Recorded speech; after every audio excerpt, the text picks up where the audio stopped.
Dusco Properties, LLC, Paren 120-1-2, close paren, as recommended by Lincoln Tully Engineering Surveying, C. It is understood that additional escrows will have to be posted by the applicant for fees for construction observation services. The fee will be determined at the time of the building permit application. Need a motion on this? Someone. Second? Second. Okay, discussion. I have a question for you, if you can answer it for me and tell me which is the Duso property. Yeah. It's up here? Yeah, the one across from the Arden Hill entrance? Right. Yes. That's what I thought it was. And that is, people, what's it called? What are they? Dusco. No, I know that Duso's what it's called, that's the company, but the build is a... It stands, well, it's an office building. Okay. I'd like people to know what it is. Okay, it's a, I don't think it has any users proposed for it. Do so, just so you know, Stanley used to play sports, was active in sports, so it's the old Dutchess, Ulster, Sullivan, Orange County. Yeah. Athletic League. That's what it is. down the building? Yeah, we're gonna watch Stanley play. We'll put it on. And when I look at it, I like the clarity of there being, the applicant will pay the fees for construction observation services as they're set, so that they know up front. Okay.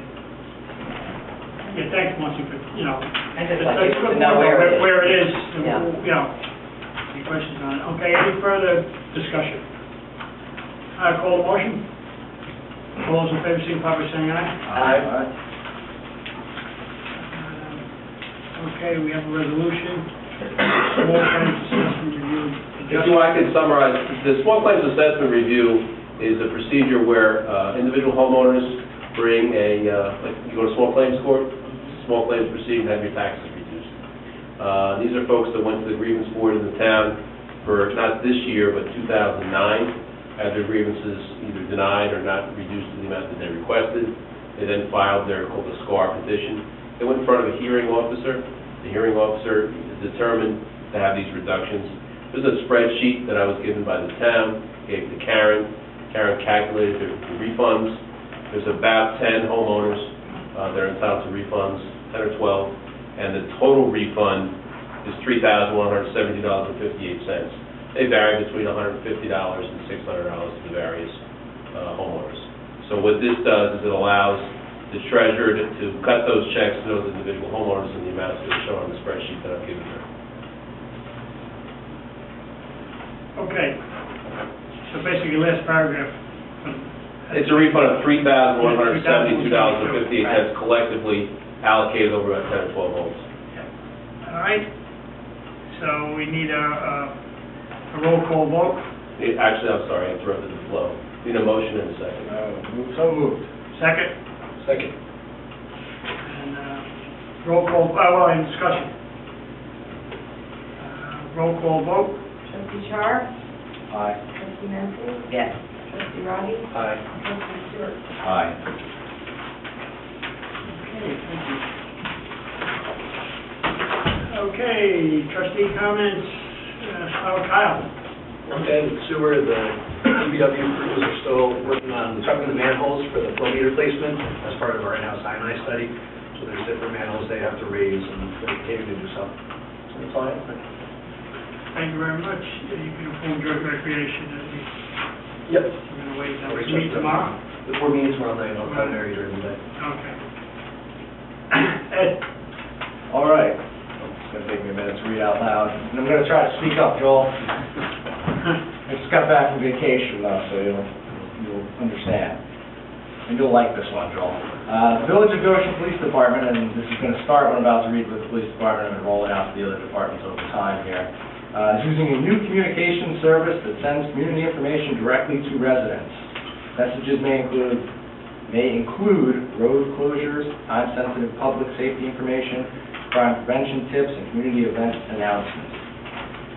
The department delivers messages instantly to subscribers by cell phone, text message, and email through the Nixle Community Information Service.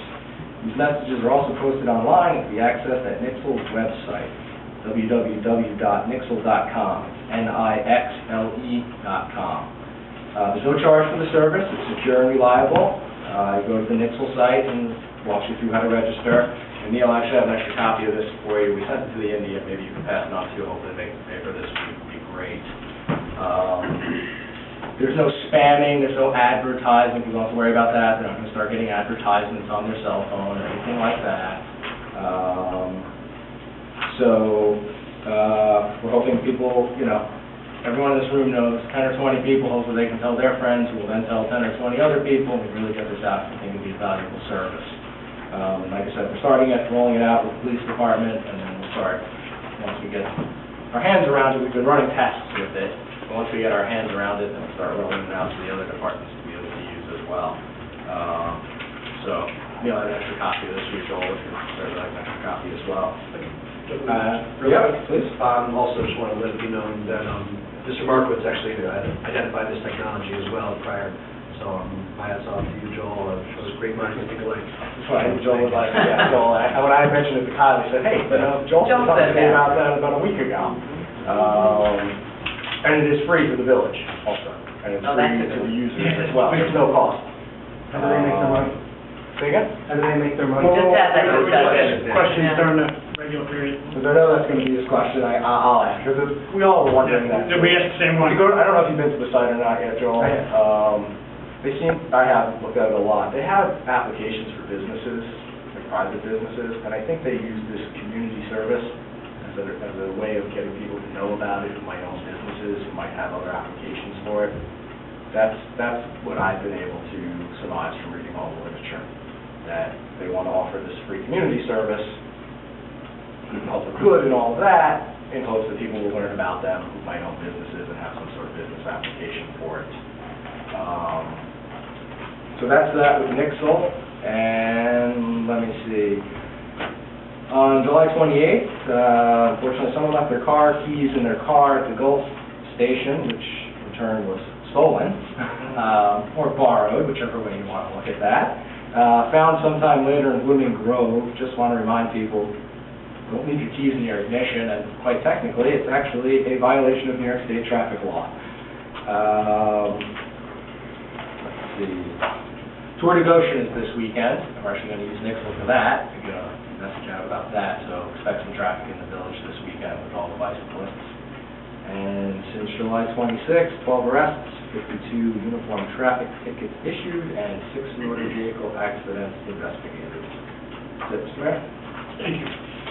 Al? Yeah, so the DPW report, I only have one item. Crews are preparing the following streets for micro-surfacing. This project is going to be scheduled for Monday, Tuesday, and Wednesday, the week of August 16th. Michael identified this process many years ago. We've been doing this for quite some time now, going back several years. And I think a lot of the residents remember the old-fashioned way of doing it with the tar and chip. This is obviously a much more satisfactory procedure. It's a sealing rather than a paving, but periodically we do this in certain streets that try to preserve their life. The streets that are going to be done this time around are South Street from Harriman Drive to the town line, West Main Street from Clouds Avenue to Matthews Street, all of Orange Avenue, and Wickham Avenue from Bell to Ryerson. Delays and temporary closures can be expected. That's it. Thank you, Al. Marcia? Let me start with, there's work being done at the water plant right now. The pumps being replaced, check valves are being rebuilt in the wet well section of the filter plant. This allows for more efficient backwashing of the filters, and it means that we have to do some additional work about sucking out the mud wells because they need constant attention, and to make sure that we don't run into any difficulties. One of our pumps was sluggish and wasn't keeping up, so we're replacing that and have tested the other to find out that it is tremendously dated as well, and therefore we're replacing the other as well. We should be complementing our staff who took care of all of this while Michael was out of town on vacation, and when we ran into difficulty, they replaced it immediately, and it kept things going very well over the weekend. The stumps are being ground, and the crews have been out cleaning the area and spreading topsoil and grass seed. We're continuing that program. It is our plan to be able to do planting in the fall, what we're looking forward to is God and nature giving us more rainfall. I'd like to tell you that I have family visiting from that town right now, and what's been going on down south has been so critical about lack of water that the farmers have all lost their crops, and that being